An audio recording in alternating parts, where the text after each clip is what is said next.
Le 15 juillet 2004, la famille Olivier embarque pour ce qui devait être les vacances parfaites, une croisière de 8 jours en Méditerranée pour célébrer leurs 15 ans de mariage. Claire et Michel Olivier, accompagnés de leurs 2 enfants, Julien, 15 ans, et la petite Manon, 8 ans, montent à bord du navire Costa Serena au port de Marseille. 3 jours plus tard, Manon disparaît sans laisser de traces lors de l'escale à Barcelone.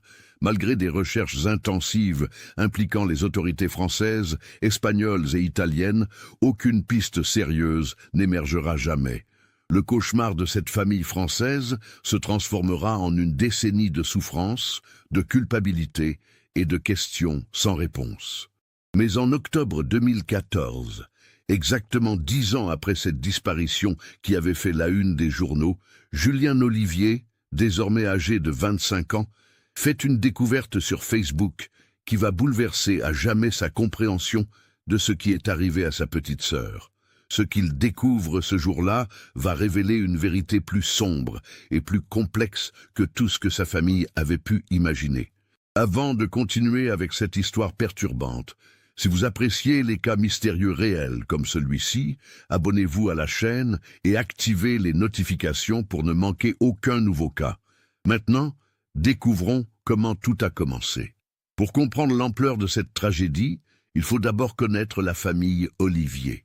Claire Olivier, alors âgée de 42 ans, travaillait comme infirmière à l'hôpital Édouard Herriot de Lyon. Son mari Michel, 44 ans, était ingénieur chez Renault et voyageait fréquemment pour son travail. Le couple s'était rencontré en 1987 lors d'une formation en secourisme organisée par la Croix-Rouge française. Leur mariage en juillet 1989 avait été célébré dans l'intimité familiale à la mairie du 3e arrondissement de Lyon. Julien, leur fils aîné, était un adolescent studieux qui excellait en mathématiques au lycée Ampère. Passionné d'informatique, il passait des heures sur son ordinateur, naviguant sur les premiers forums Internet et apprenant la programmation. À 15 ans, il était déjà capable de créer de petits sites web, une compétence rare pour l'époque. Ses professeurs le décrivaient comme un élève brillant mais discret, préférant la compagnie de ses ordinateurs à celle de ses camarades de classe. Manon, elle, était l'opposé de son frère. Extravertie et énergique, elle adorait danser et chanter. Elle prenait des cours de danse classique à l'école de danse Jeanne Florès, dans le quartier de la Croix-Rousse, et rêvait de devenir ballerine.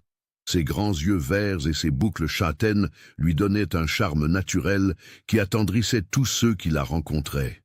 Elle avait cette capacité rare chez les enfants de son âge de créer instantanément des liens avec les adultes, n'hésitant jamais à engager la conversation avec les commerçants du quartier ou les voisins. La famille vivait dans un appartement de 4 pièces, rue Garibaldi, dans le 3e arrondissement lyonnais. C'était un quartier bourgeois et tranquille, où les enfants pouvaient jouer dans les squares en toute sécurité.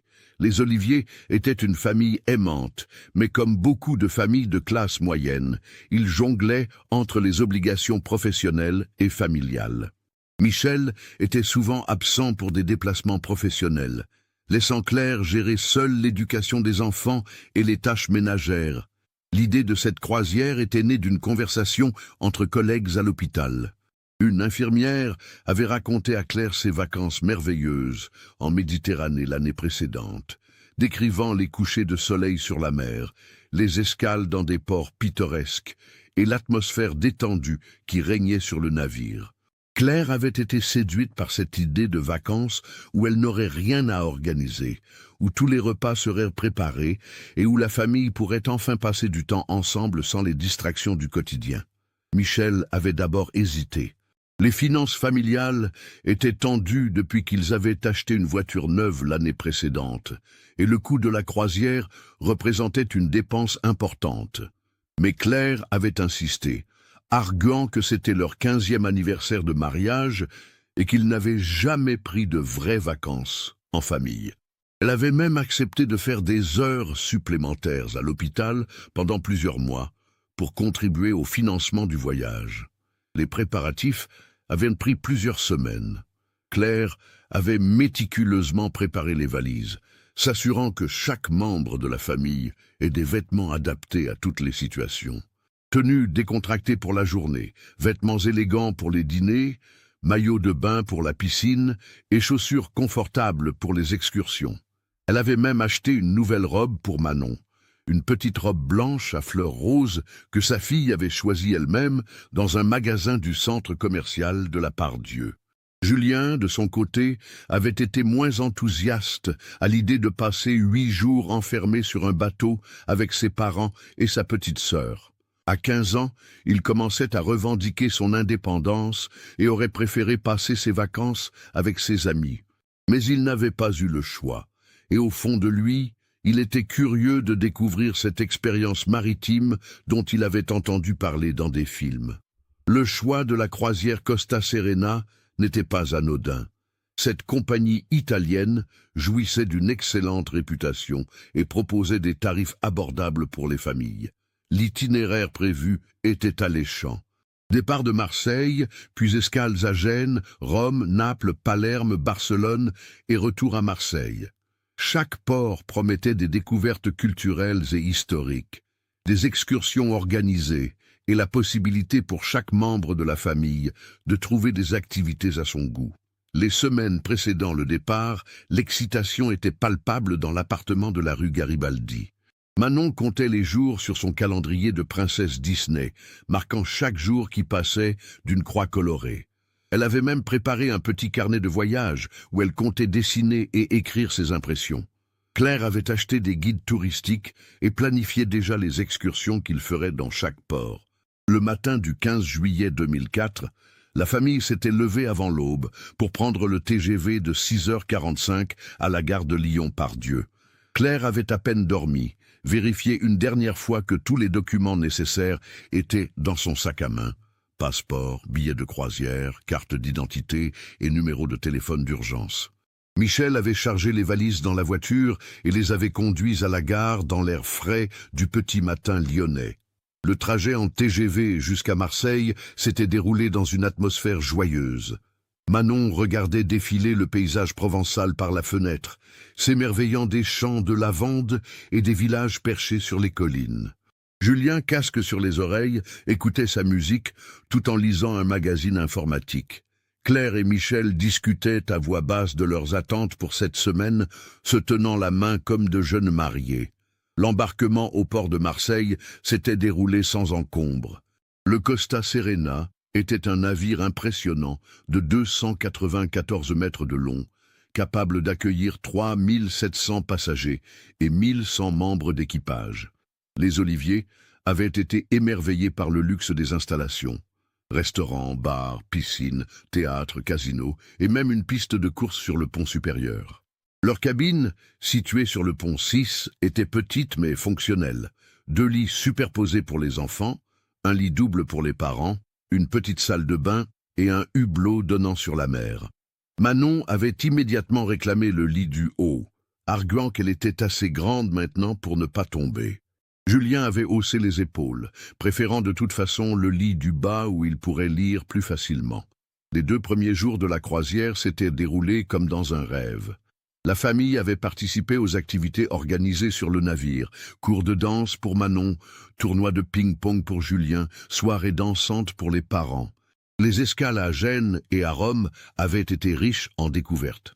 À Rome, ils avaient visité le Colisée et la fontaine de Trévi, où Manon avait jeté une pièce en faisant le vœu de revenir un jour avec toute sa famille. Le soir du 17 juillet, lors de l'escale à Naples, la famille avait dîné au restaurant principal du navire. Le repas avait été animé par les récits enthousiastes de Manon sur sa journée. Elle avait participé à un atelier de fabrication de pizza organisé par l'équipe d'animation pour les enfants et avait rencontré une petite fille espagnole de son âge, Isabella, avec qui elle avait joué dans la piscine pour enfants. Après le dîner, vers 21h, la famille était remontée sur le pont pour admirer les lumières de Naples qui s'éloignaient à mesure que le navire quittait le port. Michel avait pris plusieurs photos avec son appareil photo numérique, une nouveauté qu'il avait achetée spécialement pour ce voyage. Sur ces clichés, que la police analyserait plus tard, On voit Manon sourire à l'objectif, sa petite robe blanche à fleurs roses illuminée par les projecteurs du navire. La soirée s'était poursuivie par un spectacle au théâtre du navire. Manon, fatiguée par sa journée bien remplie, s'était endormie sur les genoux de sa mère pendant la représentation. Vers 23 heures, Claire avait suggéré qu'il était temps de redescendre à la cabine pour coucher les enfants. Julien avait demandé la permission de rester encore un peu sur le pont pour regarder les étoiles, mais Michel avait refusé, estimant qu'il était trop jeune pour rester seul dehors si tard. De retour dans la cabine, la routine du coucher s'était déroulée normalement. Manon avait enfilé son pyjama rose avec des motifs de chaton, s'était brossé les dents et avait réclamé son histoire habituelle. Claire lui avait lu quelques pages de Martine à la plage, un de ses livres préférés. Vers minuit, toute la famille dormait paisiblement, bercée par le léger roulis du navire qui naviguait vers Palerme. Le lendemain matin, 18 juillet, Claire s'était réveillée vers 7h30. Par habitude d'infirmière, elle était toujours la première levée dans la famille. Elle avait ouvert doucement les rideaux du hublot, laissant entrer la lumière dorée du matin méditerranéen. Michel dormait encore profondément à côté d'elle, et elle pouvait entendre la respiration régulière de Julien dans le lit du bas. C'est en se tournant vers les lits superposés qu'elle avait remarqué que le lit du haut était vide. Les draps étaient repoussés, comme si Manon s'était levée durant la nuit. Claire avait d'abord pensé que sa fille était aux toilettes, mais la porte de la salle de bain était ouverte, et la pièce était vide. Un premier sentiment d'inquiétude avait commencé à naître dans son ventre. Elle avait doucement secoué Michel pour le réveiller. « Michel, Manon n'est pas dans son lit », avait-elle chuchoté. Michel, encore endormi, avait répondu que leur fille était probablement partie prendre son petit déjeuner au buffet. Mais Claire connaissait sa fille. Manon n'aurait jamais quitté la cabine seule, et surtout pas pour aller manger sans prévenir ses parents. L'inquiétude se transformant rapidement en panique, Claire avait réveillé Julien. Le garçon avait confirmé qu'il n'avait rien entendu pendant la nuit, et que sa sœur était bien dans son lit quand il s'était couché. Rapidement habillés, les 3 membres de la famille s'étaient lancés dans une recherche frénétique à travers le navire. Ils avaient d'abord vérifié tous les endroits où Manon aimait jouer. La piscine pour enfants, la salle de jeu, la bibliothèque, le salon de beauté où elle admirait les coiffeuses. Rien. Claire questionnait tous les membres d'équipage qu'elle croisait, montrant la photo de Manon prise la veille au soir. Certains se souvenaient vaguement d'une petite fille en robe blanche, mais personne ne l'avait vue depuis la soirée précédente. Vers 9 heures, Michel avait pris la décision d'informer officiellement le personnel du navire. Il s'était rendu au bureau de l'accueil où une hôtesse italienne, Elena Rossi, avait immédiatement pris la situation au sérieux. En quelques minutes, le capitaine Laurent Mercier avait été alerté. Ancien officier de la marine marchande française, Mercier dirigeait ce type de croisière depuis plus de 20 ans et avait déjà été confronté à des situations similaires, même si, heureusement, elles se terminaient généralement bien. Le protocole de sécurité avait été immédiatement activé. Tous les accès au pont extérieur avaient été verrouillés, et l'équipage avait commencé une fouille méthodique du navire. Le navire comptait 14 ponts et plus de 1000 cabines, restaurants, bars et espaces communs. Chaque recoin devait être inspecté. Des cuisines aux salles des machines, des cabines passagers au quartier de l'équipage. Parallèlement, la liste de tous les passagers ayant débarqué lors de l'escale de Naples avait été vérifiée. Heureusement, le système informatique du navire enregistrait automatiquement toutes les entrées et sorties grâce aux cartes magnétiques remises à chaque passager. Selon ces données, Manon n'avait pas quitté le navire pendant l'escale napolitaine. Vers midi, le navire avait dû faire demi-tour. Il se dirigeait initialement vers Palerme, mais le capitaine Mercier avait pris la décision de retourner vers Naples pour faciliter l'intervention des autorités italiennes. Cette décision avait créé un émoi considérable parmi les 3000 autres passagers qui commençaient à comprendre qu'il se passait quelque chose de grave. L'annonce officielle avait été faite par haut-parleur vers 13 heures. « Mesdames et messieurs, nous recherchons une petite fille de 8 ans répondant au nom de Manon Olivier. Elle mesure environ 1,20 m a les cheveux châtains bouclés et les yeux verts. Elle portait probablement un pyjama rose. Si vous avez des informations concernant cet enfant, veuillez immédiatement vous présenter au bureau de l'accueil. Cette annonce avait eu un effet électrisant sur les passagers. Spontanément, des dizaines de familles s'étaient jointes aux recherches. Des groupes s'étaient formés pour fouiller systématiquement chaque zone du navire. L'atmosphère de vacances insouciantes s'était transformée en une mobilisation générale pour retrouver la petite Manon. Isabella Martinez, la petite fille espagnole avec qui Manon avait joué la veille, avait été interrogée avec ses parents. Elle avait raconté qu'elles avaient prévu de se retrouver le lendemain matin à la piscine pour continuer leur jeu. Ses parents confirmaient que leur fille avait beaucoup parlé de sa nouvelle amie française pendant le dîner et qu'elle était impatiente de la revoir. Vers 15 heures, le Costa Serena était arrivé au port de Naples.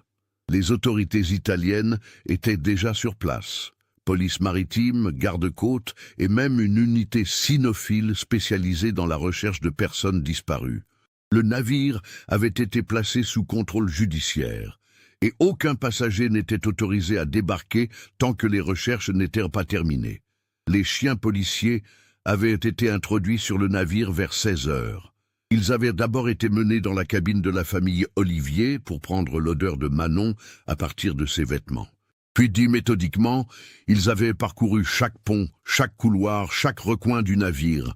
Les observateurs avaient remarqué que les chiens semblaient particulièrement intéressés par une zone près des cuisines, mais aucune trace concrète de Manon n'avait été trouvée. Pendant ce temps, Claire Olivier vivait un cauchemar éveillé. Assise dans le salon principal du navire, entourée par des membres de l'équipage et des psychologues de crise dépêchés par les autorités italiennes, elle ne cessait de répéter « Elle n'aurait jamais quitté la cabine seule, jamais ». Elle avait peur du noir, elle n'osait même pas aller aux toilettes la nuit sans nous réveiller. Michel, lui, était en contact permanent avec les autorités françaises via son téléphone satellite emprunté au navire. L'ambassade de France à Rome avait été informée et un consul s'apprêtait à rejoindre Naples pour assister la famille. Julien, bouleversé, restait silencieux, se reprochant de ne pas s'être réveillé quand sa sœur avait quitté la cabine. La nuit était tombée sur Naples et les recherches sur le navire touchaient à leur fin. Aucune trace de Manon n'avait été découverte. Le capitaine Mercier, confronté à une situation qu'il n'avait jamais vécue en 20 ans de carrière, devait maintenant envisager l'impensable. La petite fille n'était plus sur le navire. À 22 heures, après 16 heures de recherche intensive, le constat était accablant. Manon Olivier, 8 ans, avait mystérieusement disparu du Costa Serena sans laisser la moindre trace. Les gardes-côtes italiens avaient été alertés pour commencer les recherches en mer, bien que les chances de retrouver quelqu'un en vie, après tant d'heures dans la Méditerranée, fussent quasiment nulles. Cette nuit du 18 juillet 2004 marquait le début d'un cauchemar qui allait durer 10 années pour la famille Olivier et le commencement de l'une des disparitions les plus mystérieuses de l'histoire des croisières méditerranéennes. Les jours qui suivirent la disparition de Manon transformèrent la famille Olivier en une version méconnaissable d'elle-même. De retour à Lyon après l'interruption brutale de leur croisière, ils découvrirent que leur appartement de la rue Garibaldi était devenu un théâtre d'opérations pour les médias français. Des journalistes campaient devant leur immeuble, des caméras de télévision filmaient chaque mouvement et leur téléphone sonnait sans interruption. L'enquête officielle française avait été confiée à l'inspectrice Sylvie Fontaine de la brigade criminelle de Lyon. Femme de 48 ans, mère de 2 enfants, elle avait été choisie pour sa spécialisation dans les affaires impliquant des mineurs et sa capacité à traiter ces dossiers avec la sensibilité nécessaire. Son bureau au quai Saint-Vincent était devenu le quartier général de cette investigation qui mobilisait des ressources considérables. Pendant les premières semaines, l'espoir subsistait encore. Les autorités italiennes continuaient les recherches dans la baie de Naples, questionnaient tous les employés du port, analysaient les images des caméras de surveillance. En parallèle, Interpol avait diffusé un avis de recherche internationale avec la photo de Manon. Cette image prise le soir de sa disparition, où elle souriait dans sa petite robe blanche à fleurs roses. Claire avait pris un congé sans solde de l'hôpital Édouard Herriot. Elle ne pouvait plus exercer son métier d'infirmière, incapable de se concentrer sur autre chose que la recherche de sa fille. Ses journées se structuraient autour d'une routine obsessionnelle, consultation des sites internet de police, appels aux journalistes pour maintenir l'affaire dans l'actualité, impression de milliers d'affiches avec le visage de Manon qu'elle distribuait dans toute la France. Michel tentait de maintenir une façade de normalité en retournant au travail chez Renault, mais ses collègues témoigneraient plus tard qu'il était devenu l'ombre de lui-même. Ses performances professionnelles chutèrent drastiquement et il commença à développer des troubles du sommeil qui nécessitèrent un suivi médical. Le soir, il passait des heures sur Internet, parcourant des forums dédiés aux personnes disparues, cherchant des témoignages similaires, espérant trouver une piste que les enquêteurs auraient manquée. Julien, alors âgé de 15 ans, vécut cette période comme un double deuil. Non seulement il avait perdu sa petite sœur, mais ses parents, submergés par leur douleur, n'étaient plus émotionnellement disponibles pour lui. Au lycée en pair, il était devenu le frère de la petite fille disparue. Ses camarades ne savaient plus comment lui parler, oscillant entre une compassion maladroite et un évitement gêné. Ses notes, autrefois excellentes, commencèrent à décliner. L'adolescent trouva refuge dans l'informatique, passant de plus en plus de temps devant son ordinateur.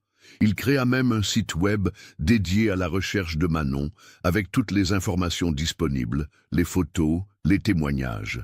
Ce site, hébergé gratuitement sur un serveur français, reçut des milliers de visites dans les premières semaines, mais peu d'informations utiles émergèrent de cette initiative. 6 mois après la disparition, en janvier 2005, la réalité commença à s'imposer. Les recherches actives avaient été officiellement suspendues, bien que le dossier reste ouvert.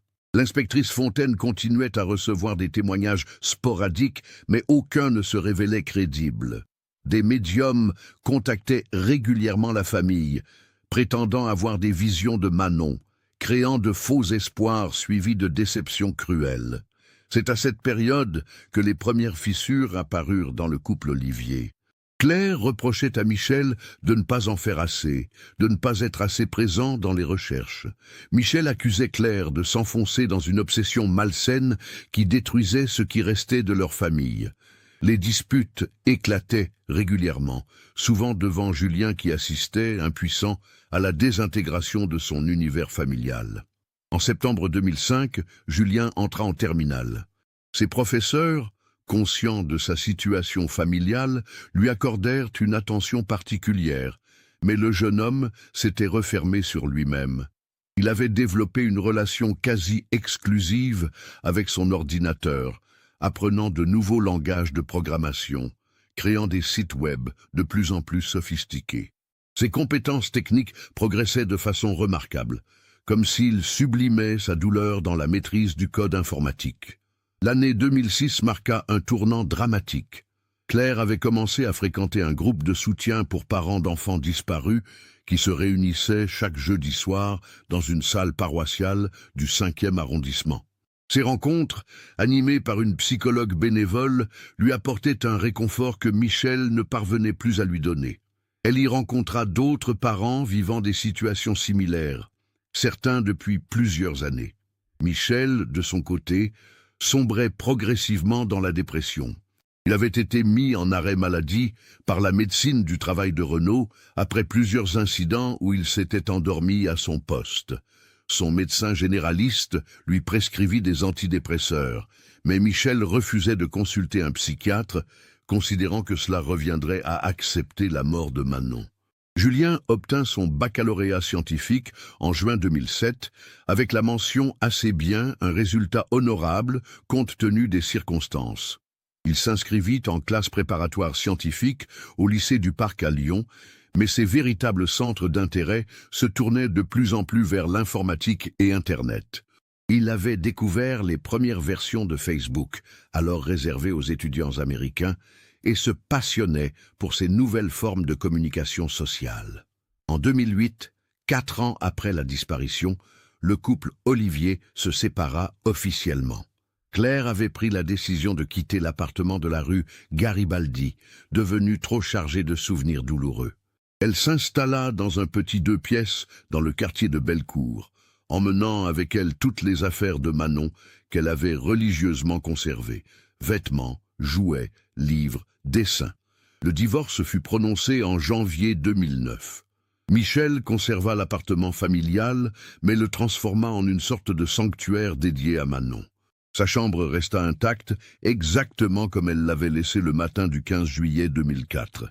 Ses amis et sa famille s'inquiétèrent de ce comportement, mais Michel refusait catégoriquement toute aide psychologique. Julien, alors étudiant en informatique à l'École centrale de Lyon, après avoir réussi ses classes préparatoires, vivait dans une résidence universitaire. Il entretenait des relations cordiales, mais distantes avec ses 2 parents, les voyant alternativement selon un rythme qu'il avait lui-même établi. Il avait appris à gérer sa douleur en la canalisant vers ses études et ses projets informatiques. C'est pendant ces années d'études que Julien développa une véritable expertise des réseaux sociaux. Il avait créé des profils sur toutes les plateformes émergentes, MySpace, Facebook, Twitter, dès leur ouverture au public français. Il comprenait intuitivement le potentiel de ces outils pour retrouver des personnes disparues. Mais à cette époque, Manon aurait eu environ 13 ans et les adolescents n'étaient pas encore massivement présents sur ces réseaux. En 2010, 6 ans après la disparition, l'affaire Manon Olivier ressurgit brièvement dans l'actualité.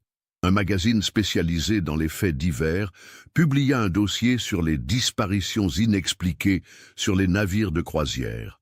L'article mentionnait plusieurs cas similaires survenus en Méditerranée entre 2000 et 2008, soulevant des questions sur les protocoles de sécurité des compagnies maritimes. Cette publication relança temporairement l'intérêt médiatique, et l'inspectrice Fontaine reçut une dizaine de nouveaux témoignages. Mais comme tous ceux qui avaient précédé, ils se révélèrent sans fondement après vérification. L'un d'eux, particulièrement cruel, émanait d'un homme prétendant avoir vu Manon dans un orphelinat en Roumanie. Claire avait immédiatement pris un avion pour Bucarest, accompagné d'un traducteur, pour découvrir qu'il s'agissait d'une mystification. Julien obtint son diplôme d'ingénieur en 2012. À 23 ans, il était devenu un jeune homme discret et méthodique, spécialisé dans le développement web et les bases de données. Il trouva rapidement un emploi dans une start-up lyonnaise qui développait des applications mobiles.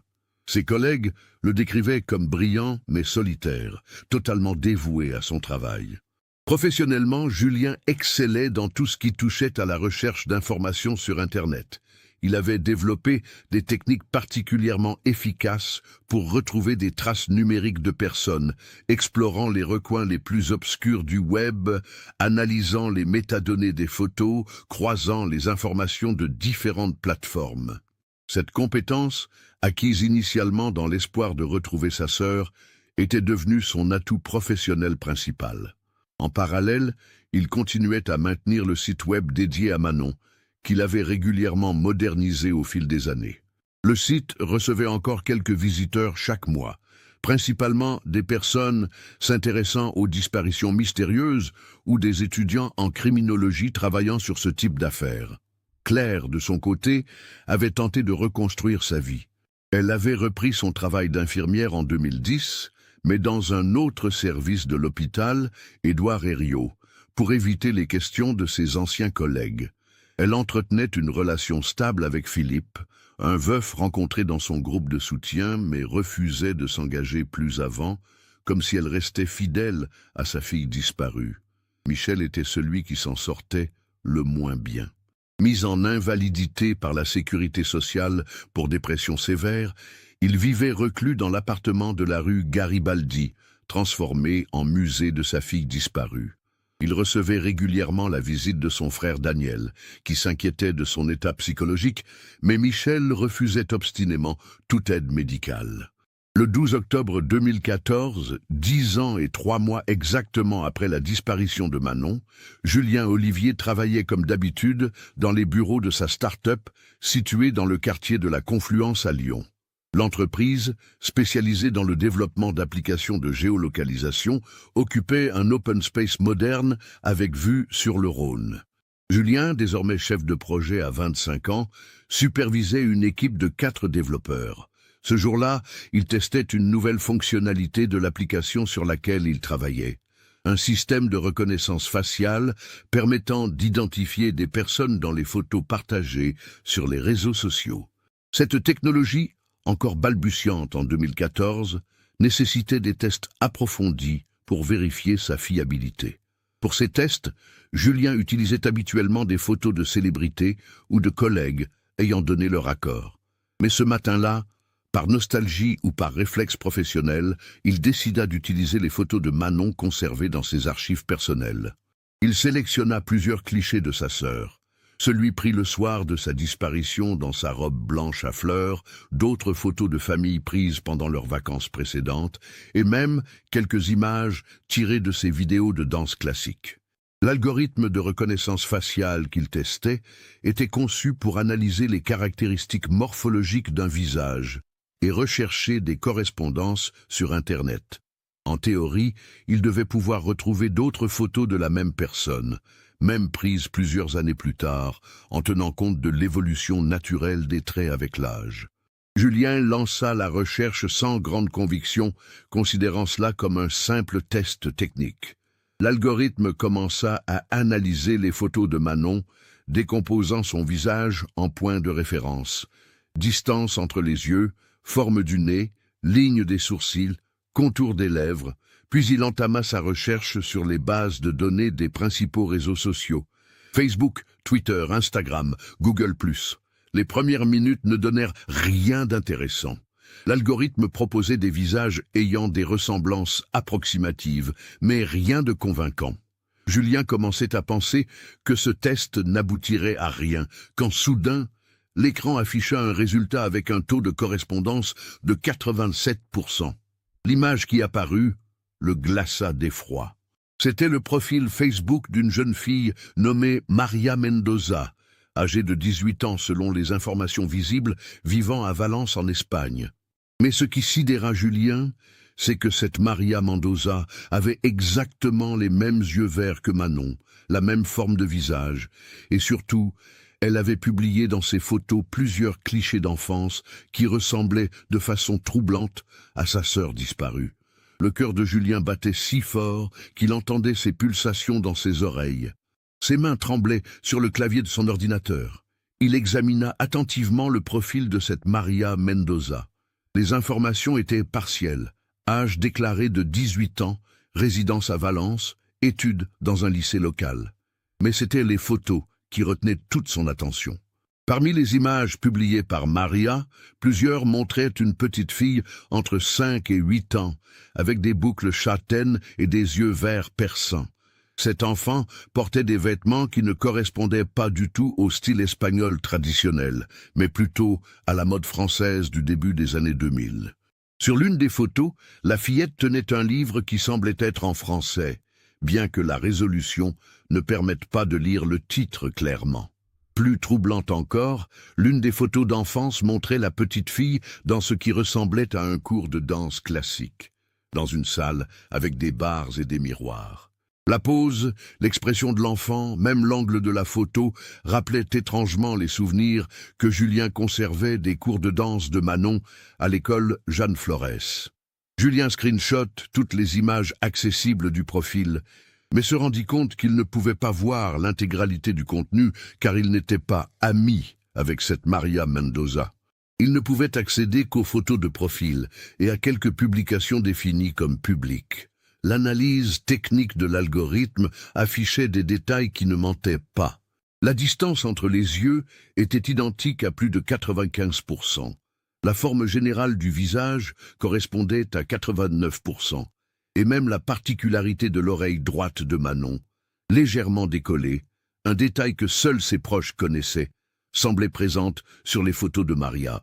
Julien resta figé devant son écran pendant plusieurs minutes, incapable de traiter rationnellement ce qu'il venait de découvrir.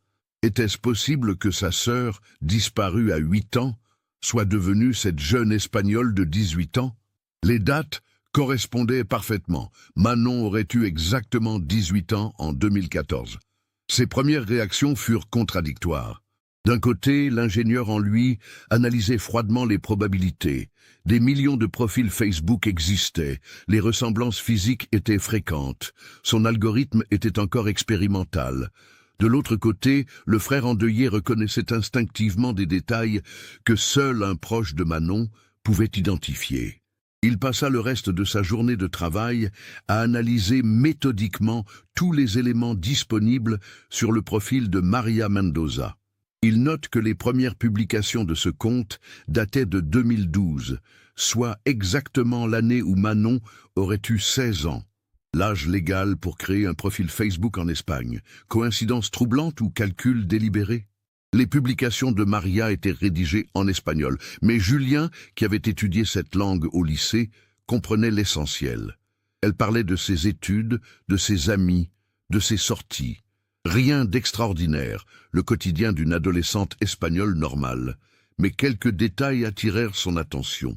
Maria mentionnait parfois des souvenirs flous de son enfance, évoquait des rêves étranges où elle parlait une autre langue, et avait publié plusieurs fois des photos de paysages français sans explication. Plus intrigante encore, Maria avait liké plusieurs pages Facebook liées à la France. Des sites touristiques de Lyon, des pages culturelles françaises, même une page dédiée aux croisières en Méditerranée.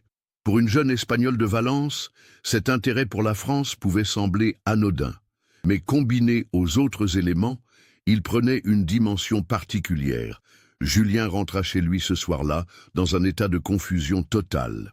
Il vivait seul dans un appartement moderne du quartier de la Part-Dieu, qu'il avait choisi pour sa proximité avec son travail. L'appartement était fonctionnel, mais impersonnel, reflet de sa personnalité intériorisée. Il n'avait conservé qu'une seule photo de famille, un cliché pris pendant leurs dernières vacances avant la disparition, où toute la famille souriait devant la cathédrale Saint-Jean. Il passa la soirée à analyser de façon obsessionnelle chaque détail du profil Facebook de Maria Mendoza. Armé de ses compétences techniques, il utilisa tous les outils de recherche à sa disposition. Recherche inversée d'images, analyse des métadonnées, vérification des géolocalisations, étude des patterns de publication. Les résultats de ces investigations étaient troublants. L'analyse des métadonnées des photos d'enfance de Maria révélait qu'elles avaient été prises avec des appareils photo utilisés en France au début des années 2000. Les coordonnées GPS, bien que partiellement effacées, semblaient indiquer des localisations dans la région lyonnaise pour certaines images. Plus mystérieuse encore, en analysant la liste des amis Facebook de Maria visible publiquement, Julien découvrit qu'elle était connectée avec plusieurs personnes vivant en France, dont certaines dans la région lyonnaise. Parmi elles, une femme nommée Isabella Martinez, résidant à Barcelone, qui avait exactement l'âge qu'aurait eu la petite fille espagnole avec qui Manon avait joué sur le Costa Serena. Cette découverte électrisa Julien. Il se souvenait parfaitement d'Isabella Martinez, cet enfant espagnol qui avait témoigné lors de l'enquête initiale. Retrouver son nom dans les contacts de Maria ne pouvait pas relever du hasard. Il décida d'approfondir cette piste en recherchant le profil d'Isabella Martinez. Le profil d'Isabella était plus ouvert que celui de Maria. Julien put y découvrir de nombreuses photos et publications. Isabella, devenue une jeune femme de 24 ans, travaillait comme professeure de langue à Barcelone et publiait régulièrement des contenus en espagnol, français et anglais.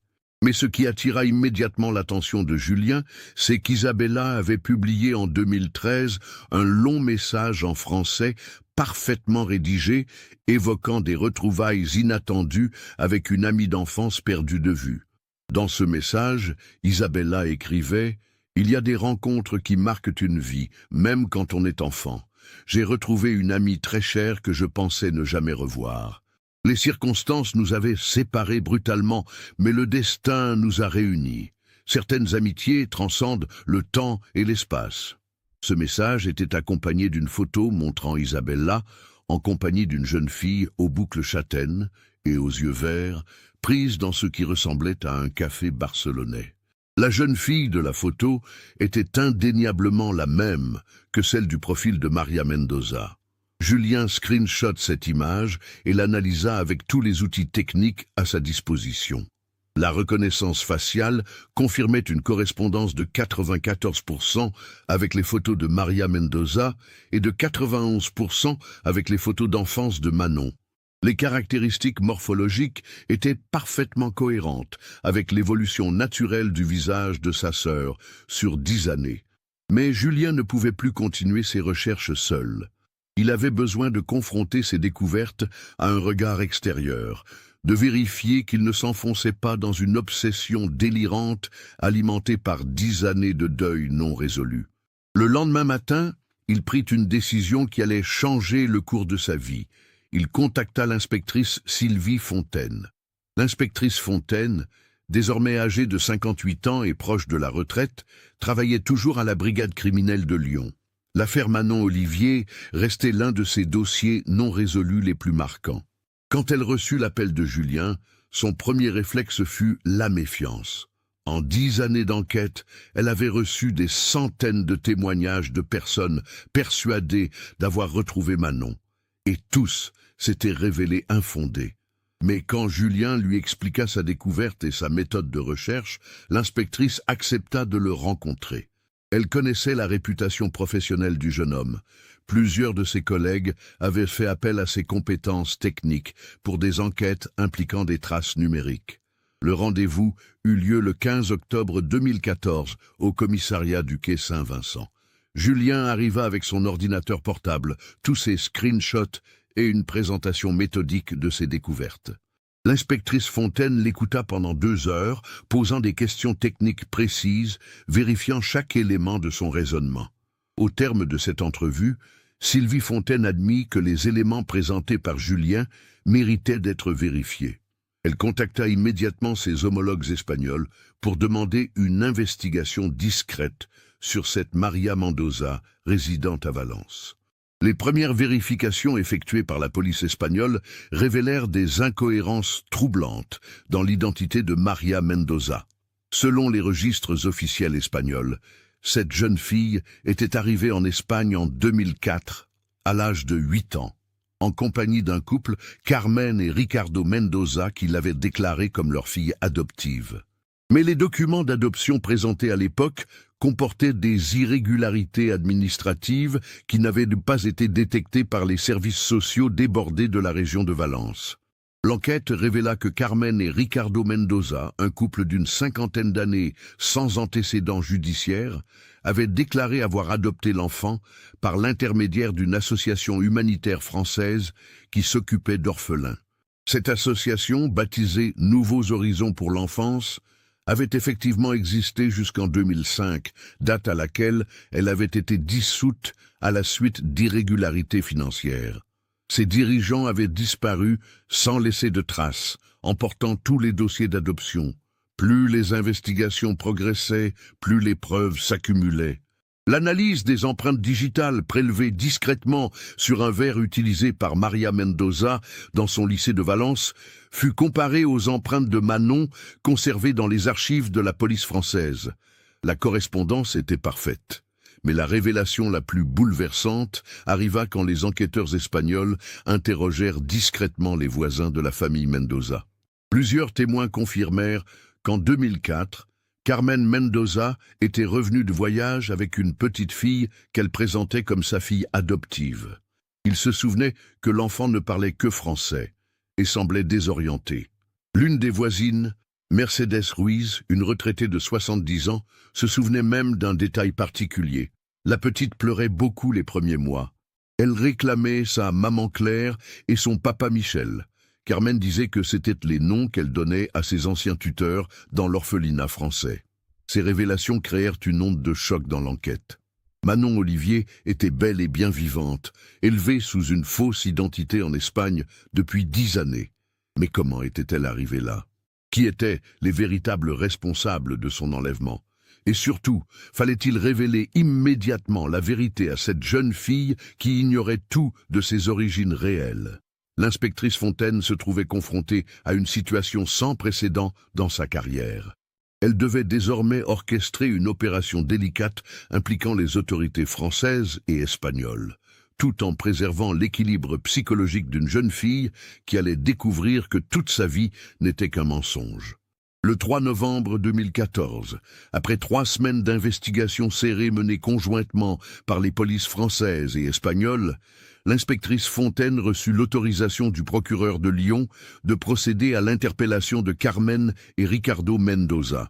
L'opération fut minutieusement préparée pour éviter tout traumatisme supplémentaire à Maria, qui ignorait encore tout de la véritable nature de l'enquête en cours.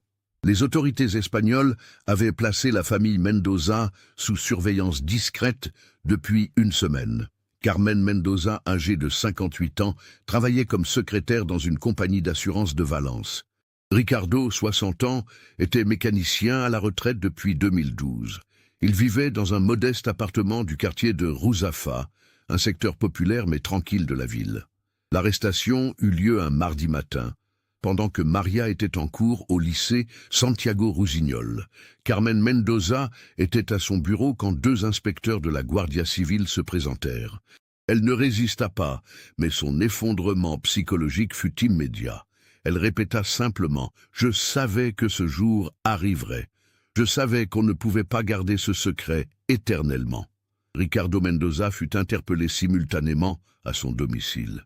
Contrairement à sa femme, il nia d'abord toute implication dans l'enlèvement de Manon. Il maintint pendant plusieurs heures la version officielle. Ils avaient adopté Maria par l'intermédiaire de l'association Nouveaux Horizons pour l'enfance, en toute légalité, croyant sincèrement sauver une orpheline française. Mais confronté aux preuves accumulées par l'enquête et surtout aux premiers aveux de sa femme, Ricardo Mendoza finit par craquer. Dans la soirée du 3 novembre, il révéla aux enquêteurs espagnols la véritable histoire de l'enlèvement de Manon Olivier. Le récit qui émergea des interrogatoires dépassait en complexité tout ce que les enquêteurs avaient imaginé. Carmen et Ricardo Mendoza n'étaient pas les cerveaux de l'opération, mais plutôt les victimes d'un réseau criminel sophistiqué qui exploitait leur désespoir de ne pas pouvoir avoir d'enfants. Carmen Mendoza souffrait d'infertilité depuis ses 25 ans. Le couple avait tenté pendant des années toutes les procédures de procréation médicalement assistée disponibles à l'époque, sans succès.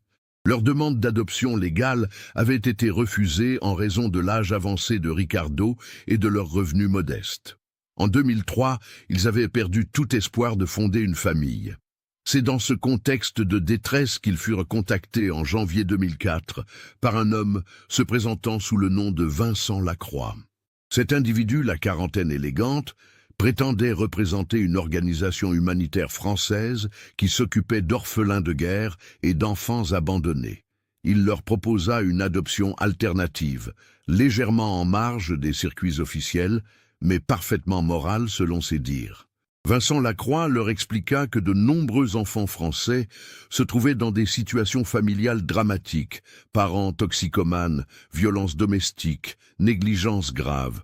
Selon lui, son organisation récupérait discrètement ces enfants pour leur offrir une nouvelle vie dans des familles aimantes, échappant ainsi aux lourdeurs administratives qui pouvaient prendre des années. Le couple Mendoza, désespéré et naïf, avait accepté cette proposition. Ils versèrent la somme de 15 000 €, leurs économies de toute une vie, contre la promesse de recevoir une petite fille française de 7 ou 8 ans dans les mois suivants. Vincent Lacroix leur assura que tous les documents d'adoption seraient en règle et que l'enfant serait psychologiquement préparé à sa nouvelle vie. En juillet 2004, Lacroix contacta les Mendoza pour leur annoncer que leur fille était prête. Il leur donna rendez-vous au port de Barcelone le 19 juillet, leur expliquant que l'enfant arriverait par bateau depuis la France, accompagné d'une éducatrice de l'organisation. Carmen et Ricardo se rendirent au port de Barcelone dans l'état d'excitation de futurs parents. Ils avaient préparé une chambre dans leur appartement, acheté des vêtements, des jouets, des livres. Carmen avait même pris un congé de plusieurs semaines pour faciliter l'adaptation de sa future fille. Au port, ils furent accueillis par Vincent Lacroix et une femme qu'il présenta comme Madame Durand, psychologue spécialisée dans l'accompagnement des enfants adoptés. Cette femme, la quarantaine, avait l'apparence et le vocabulaire d'une professionnelle de l'enfance. Elle leur expliqua que la petite Manon, ils avaient conservé son prénom pour ne pas la perturber davantage, traversait une période difficile d'adaptation. Quand ils découvrirent Manon, les Mendoza furent saisis par sa beauté et sa fragilité apparente. La fillette semblait effectivement traumatisée, pleurant silencieusement, ne répondant pas aux questions. Madame Durand leur expliqua que c'était normal, que l'enfant avait vécu des expériences difficiles et qu'il faudrait du temps et beaucoup d'amour pour qu'elle s'ouvre à nouveau. Les documents d'adoption remis par Vincent Lacroix semblaient parfaitement authentiques. Ils portaient les cachets de l'association Nouveaux Horizons pour l'enfance, ainsi que des visas d'entrée en Espagne et des autorisations de tutelle temporaire. Pour des personnes non expertes en procédures administratives, ces documents étaient convaincants. Pendant les premiers mois, Manon, devenue officiellement Maria, resta effectivement traumatisée. Elle pleurait souvent, réclamait ses vrais parents, parlait d'un frère nommé Julien. Carmen et Ricardo, suivant les conseils de Madame Durand, attribuaient ses réactions aux sévices qu'elle aurait subis dans sa famille d'origine. Progressivement, avec beaucoup de patience et d'amour véritable, ils réussirent à gagner la confiance de l'enfant. Manon, très jeune et psychologiquement fragile, finit par s'attacher à ses nouveaux parents. Son français natal fut remplacé par l'espagnol. Ses souvenirs de France s'estompèrent, transformés en mauvais rêves selon l'interprétation que lui donnaient les Mendoza. Ricardo Mendoza révéla aux enquêteurs que Vincent Lacroix et Madame Durand avaient maintenu un contact épisodique pendant la première année, soi-disant pour s'assurer de la bonne adaptation de l'enfant. Puis, ils avaient progressivement disparu, laissant les Mendoza seuls avec leurs secrets. Au fil des années, Carmen et Ricardo avaient fini par se convaincre qu'ils avaient réellement sauvé Manon d'une situation familiale dramatique. Ils l'aimaient sincèrement comme leur propre fille et s'interdisaient de penser à l'origine véritable de son adoption. Quand des doutes les assaillaient, ils se rassuraient en constatant que Maria était heureuse, épanouie, qu'elle réussissait ses études et semblait avoir oublié son passé traumatisant. Mais en 2013, Maria avait commencé à poser des questions sur ses origines. Devenue adolescente, elle s'interrogeait sur ses traits physiques qui ne correspondaient pas à ceux de ses parents adoptifs, sur ses rêves récurrents où elle parlait français, sur ses attirances inexpliquées pour la culture française. Carmen Mendoza avoua aux enquêteurs qu'elle avait alors vécu dans la terreur constante que Maria découvre la vérité.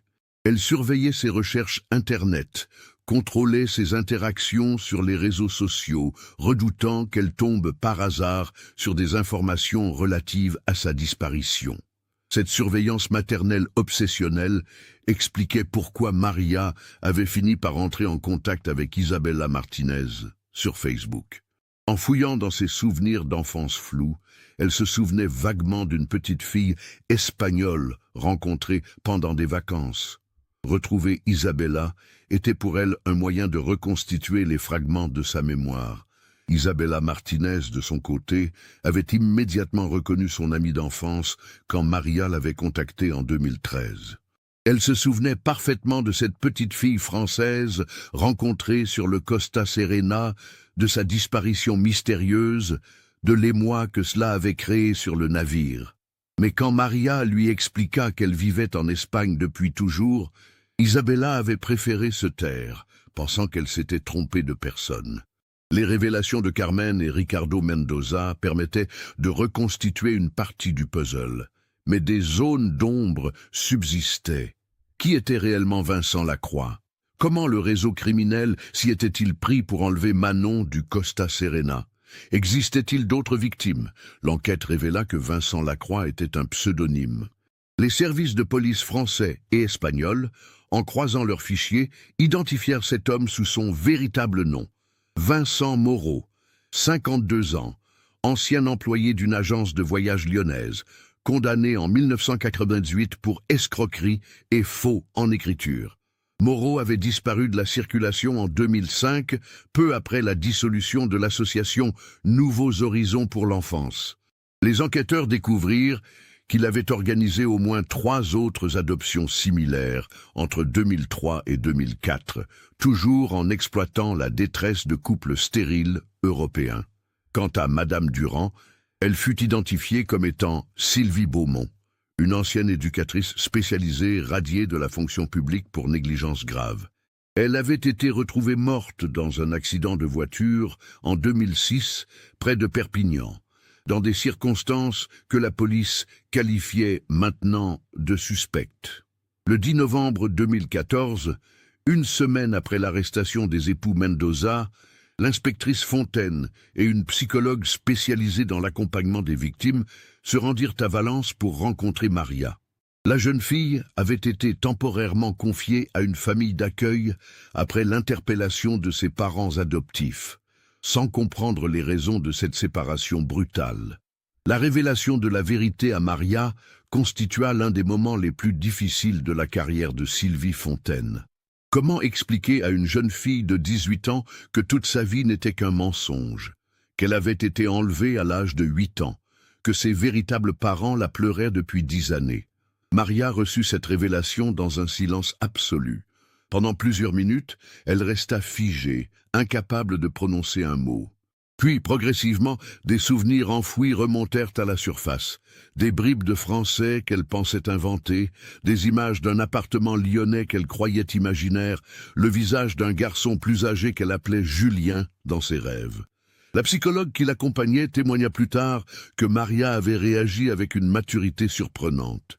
Plutôt que de s'effondrer, elle avait commencé à poser des questions très précises sur sa famille d'origine, sur les circonstances de sa disparition, sur la vie qu'elle aurait dû avoir. « Je savais que quelque chose n'était pas normal », avoua-t-elle aux enquêteurs. « Depuis mes 15 ans, j'avais l'impression de vivre la vie de quelqu'un d'autre. Mes rêves en français, mes attractions pour la culture française, mes souvenirs flous d'une autre enfance. Je cherchais des réponses, mais je ne savais pas où les trouver. » La question la plus délicate concernait sa relation avec Carmen et Ricardo Mendoza. Malgré la révélation de la vérité, Maria maintenait que ses parents adoptifs l'avaient aimée sincèrement et qu'elle leur était reconnaissante pour l'enfance heureuse qu'ils lui avaient offerte. Elle refusait de porter plainte contre eux, les considérant davantage comme des victimes que comme des complices. Cette position compliqua considérablement la situation juridique. Les époux Mendoza étaient techniquement coupables de recel d'enlèvement de mineurs, mais leur bonne foi apparente et l'amour véritable qu'ils avaient apporté à Maria plaidaient en leur faveur. Finalement, ils furent condamnés à 2 ans de prison avec sursis et à une obligation de soins psychologiques. Pendant ce temps, en France, Julien vivait dans l'impatience de retrouver sa sœur. L'inspectrice Fontaine l'avait tenu informé de l'évolution de l'enquête, mais les procédures judiciaires et psychologiques espagnoles retardaient les retrouvailles.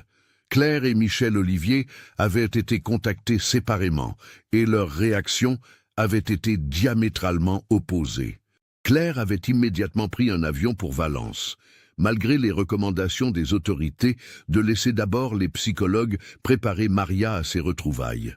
Michel, lui, s'était enfermé dans un mutisme total, incapable d'accepter émotionnellement que sa fille soit vivante après 10 années de deuil. La première rencontre entre Maria et sa mère biologique eut lieu le 15 novembre 2014 dans un centre spécialisé de Valence, en présence de psychologues français et espagnols. Claire reconnut immédiatement sa fille dans cette jeune femme de 18 ans, malgré les 10 années écoulées. Les mêmes yeux verts, la même forme de visage, les mêmes boucles châtaines. « Maman » et fut le premier mot que prononça Maria en français, une langue qu'elle croyait avoir oubliée, mais qui ressurgissait naturellement dans ce contexte émotionnel. Claire s'effondra en larmes, serrant contre elle cette fille qu'elle avait crue morte pendant une décennie. Maria, émotionnellement préparée par les psychologues, géra cette rencontre avec une force surprenante. Elle posa à Claire des centaines de questions sur leur vie d'avant, sur Julien, sur Michel, sur leurs habitudes familiales. Chaque réponse de Claire correspondait parfaitement aux souvenirs fragmentés qui revenaient progressivement à Maria. Julien arriva à Valence le lendemain.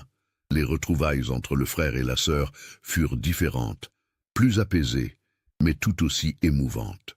Julien avait apporté son ordinateur portable et montra à Maria toutes les recherches qu'il avait menées pendant 10 ans, le site web qu'il avait créé pour elle, les techniques informatiques qui avaient permis de la retrouver. « Tu es devenu exactement l'informaticien que tu rêvais d'être à 15 ans, lui dit Maria en souriant, prouvant que ses souvenirs de famille se reconstituaient rapidement. Le cas de Michel fut plus complexe.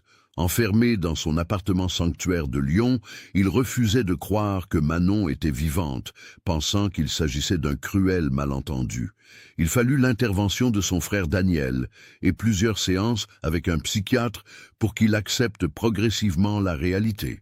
Michel ne rejoignit sa famille à Valence qu'en décembre 2014, après un mois de préparation psychologique. Quand il vit Maria, il s'effondra complètement, réalisant que ces 10 années de deuil obsessionnel l'avaient fait passer à côté de la reconstruction possible de sa famille.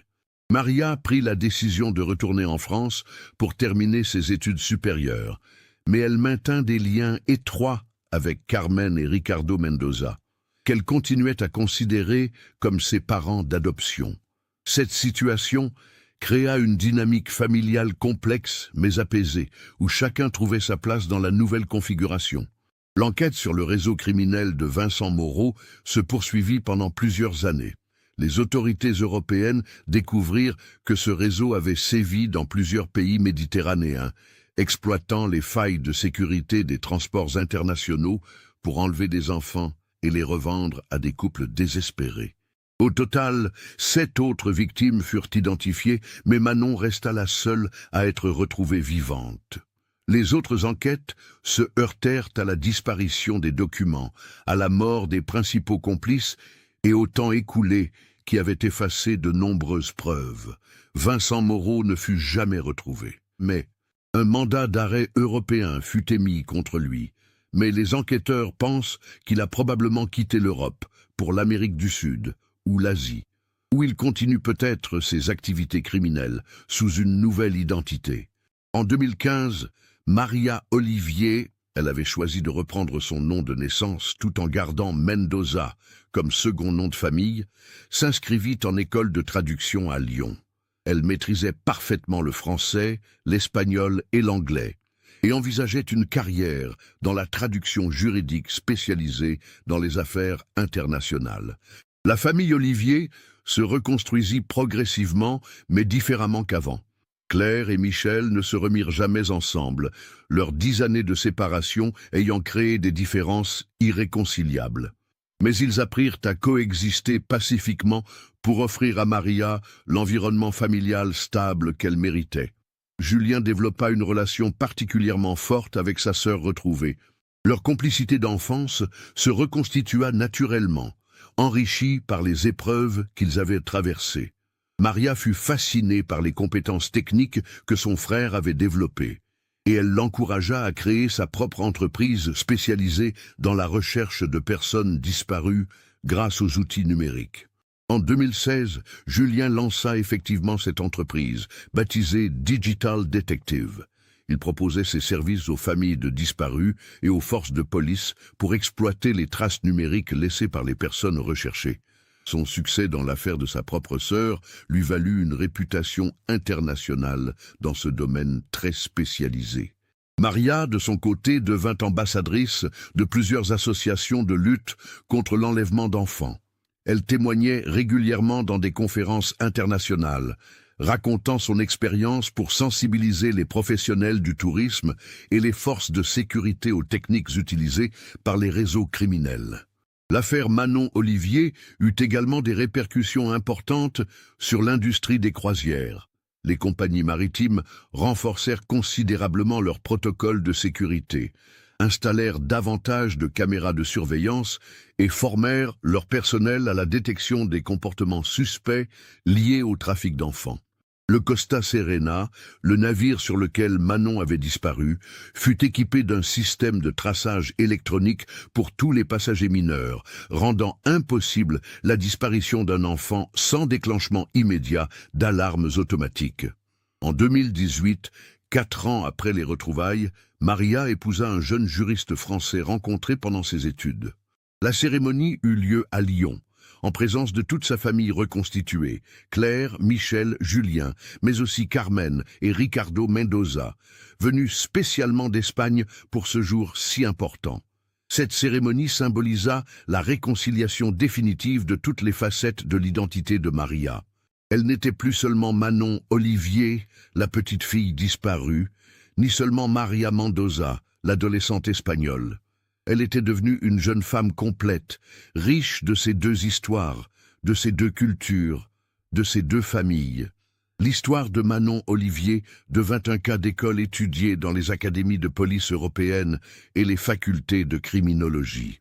Elle illustrait parfaitement les nouvelles possibilités offertes par les technologies numériques pour résoudre d'anciennes affaires, mais aussi la complexité psychologique des situations d'enlèvement où les victimes développent des liens affectifs avec leurs ravisseurs. 10 ans après sa disparition et 4 ans après ses retrouvailles, Maria menait une vie épanouie, partagée entre la France et l'Espagne.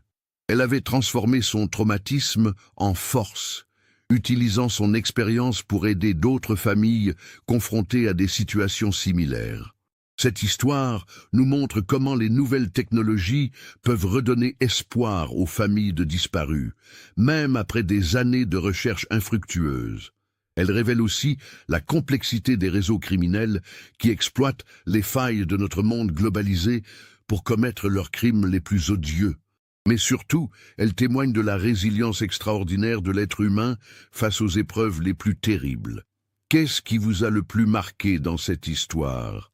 La détermination de Julien qui n'a jamais cessé de chercher sa sœur? La capacité de Maria à reconstruire son identité après une telle révélation? Ou peut-être la complexité morale d'une situation où les coupables étaient aussi des victimes? Partagez vos réflexions dans les commentaires. Si cette histoire vous a touché, n'hésitez pas à la partager pour sensibiliser votre entourage aux réalités du trafic d'enfants et aux possibilités nouvelles qu'offrent les technologies numériques pour lutter contre ces crimes. Abonnez-vous à la chaîne et activez les notifications pour découvrir d'autres enquêtes approfondies sur des affaires criminelles qui ont marqué notre époque.